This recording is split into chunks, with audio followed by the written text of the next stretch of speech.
परम आदरणीय director sir, अतिथि महोदय, मेरे सभी टीचर्स एवं मेरे प्यारे भाई बहनों को मैं एंजल शर्मा आज गणतंत्र दिवस के इस शुभ अवसर पर बधाई देती हूँ। साइंस कहता है कि कोई भी इंसान नहीं सह सकता शून्य से नीचे और 50 डिग्री से ऊपर का तापमान। 0 डिग्री से नीचे चटक जाती है हड्डियां और 50 डिग्री से ऊपर के तापमान पे पिघल जाती है मांसपेशियां। तो फिर वो लोग कौन है जो -30 डिग्री टेम्परेचर पे सियाचिन के ग्लेशियर पर बैठकर तिरंगे की तार कस रहे हैं, और वो लोग कौन है जो 52 डिग्री सेल्सियस पर बाड़मेर के रेगिस्तान में बैठकर ठहाके मार कर हंस रहे हैं। ऐसी जाबाजियां हाड़ मास के पुतलों में कहां? इसके लिए तो कोई यक्ष या देवदूत चाहिए। सैनिक खुदा के भेजे हुए फरिश्ते हैं, क्या कोई और सबूत चाहिए? ऐसे ही एक शहीद का अंतिम खत रणभूमि से लिखा गया, उसकी कुछ पंक्तियां आप सबके सामने प्रस्तुत कर रही हूँ। अपनी माँ के लिए क्या लिखता है? माँ तुम्हारा लाडला रण में अभी घायल हुआ है। कल्पना कीजिएगा कि एक सैनिक लहूलुहान पड़ा है और वहां रणभूमि से अपनी माँ को खत लिख रहा है। माँ तुम्हारा लाडला रण में अभी घायल हुआ है, पर देख उसकी वीरता को शत्रु भी कायल हुआ है। रक्त की होली रचाए कि रक्त की होली रचाए मैं प्रलय कर दिख रहा हूँ। रक्त की होली रचाए मैं प्रलय कर दिख रहा हूँ। माँ उसी शोणित से तुमको पत्र अंतिम लिख रहा हूँ। माँ उसी शोणित से तुमको पत्र अंतिम लिख रहा हूँ। युद्ध था भीषण मगर ना इंच भी पीछे हटा। युद्ध था भीषण मगर ना इंच भी पीछे हटा हूँ। माँ तुम्हारी थी कसम मैं आज इंचों में कटा हूँ। माँ तुम्हारी थी कसम मैं आज इंचों में कटा हूँ। एक गोली बख्श पर कुछ देर पहले ही लगी है। माँ कसम दी थी जो तुमने आज मैंने पूर्ण की है। तो छा रहा है सामने लो आँख के आगे अंधेरा।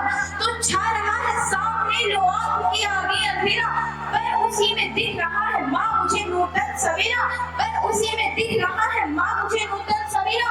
कह रहे हैं शत्रु भी मैं जिस तरह शहदा हुआ, कि कह रहे हैं शत्रु भी मैं जिस तरह शहदा हुआ हूँ। लग रहा है सिंघनी की कोख से पैदा हुआ हूँ। लग रहा है सिंघनी की कोख से पैदा हुआ हूँ।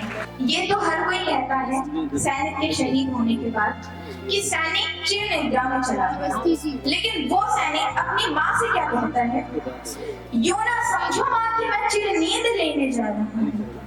यूं ना समझो माँ कि मैं चिर नींद लेने जा रहा हूँ। मैं तुम्हारी कोख से फिर जन्म लेने आ रहा हूँ। मैं तुम्हारी कोख से फिर जन्म लेने आ रहा हूँ। वो पिता सौभाग्यशाली होते हैं जिनके बेटे उनकी अर्थी को बंधा देते हैं। कल्पना कीजिए उस पिता को कैसा लगा होगा जिसने अपने जवान बेटे की अर्थी को बंधा दिया होगा। जितनी भारी लगती है ये शेष नाग को धरती, जितनी भारी लगती है ये शेष नाग को धरती, उतनी भारी लगी पिता को अपने बेटे की अर्थी।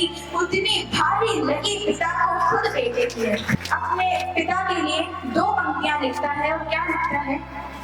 ओ पिता ये प्रश्न मुझको आज तक भी खा रहा है, कि ओ पिता ये प्रश्न मुझको आज तक भी खा रहा है। आज भी ये सुख तुम्हारे कंधों पर भी जा रहा है। आज भी ये सुख तुम्हारे कंधों पे भी जा रहा है। अपने भाई से कहता है, अपने अनुज, सुन अनुज रणवीर गोली बाह में जब आ समाई। सुन अनुज रणवीर गोली बाह में जब आ समाई।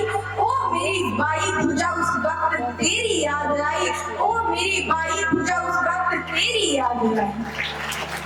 मैं तुझे बाहों से अब आकाश दे सकता नहीं। बचपन में खिलाया होता है अपने भाई को कि मैं तुझे बाहों से अब आकाश दे सकता नहीं हूँ। लौट कर भी आऊंगा विश्वास दे सकता नहीं हूँ। पर अनुज विश्वास रखना, पर अनुज विश्वास रखना, मैं नहीं थक कर पढ़ूंगा। तू भरोसा पूर्ण रखना, सांस अंतिम तक लड़ूंगा। तू भरोसा पूर्ण रखना, सांस अंतिम तक लड़ूंगा। अपनी बहन की जिम्मेदारी अपने भाई के ऊपर सौंपता है और क्या कहता है, अब तुम्ही को सौंपता हूँ बस बहन का ध्यान है। अंत में प्रिय मैं तुमसे आज भी कुछ मांगता हूँ, अंत में प्रिय मैं तुमसे आज भी कुछ मांगता हूँ। है कठिन देना मगर निष्ठुर हृदय वो मांगता हूँ, है कठिन देना मगर निष्ठुर हृदय वो मांगता हूँ। तुम अमर सौभाग्य की बिंदिया सदा सिर पे सजाना, कि तुम अमर सौभाग्य की बिंदिया सदा सिर पे सजाना, हाथ में चूड़ी पहन के पाँव में मेहंदी रचाना। तुम नहीं वैधव्य की, तुम नहीं वैधव्य की प्रतिमूर्ति या की साधुका हो, तुम नहीं वैधव्य की प्रतिमूर्ति या की साधुका हो। तुम अमर बलिदान की पुस्तक की पहली भूमिका हो, तुम अमर बलिदान की पुस्तक की पहली भूमिका। और अपनी पत्नी को समझाते हुए कहता है, जानता हूँ बालकों के प्रश्न कुछ सुलझे ना हो, कि जानता हूँ बालकों के प्रश्न कुछ सुलझे ना होंगे, सैकड़ों ही प्रश्न होंगे जिनमें वो उलझे तो होंगे। पूछते होंगे कि पापा है कहाँ, कब आएंगे, हमको साथ लेके पापा घूमने कब जाएंगे, पापा हमको छोड़कर जाने कहाँ बैठे हुए हैं, क्या उन्हें मालूम है कि उनसे हम रूठे हुए हैं।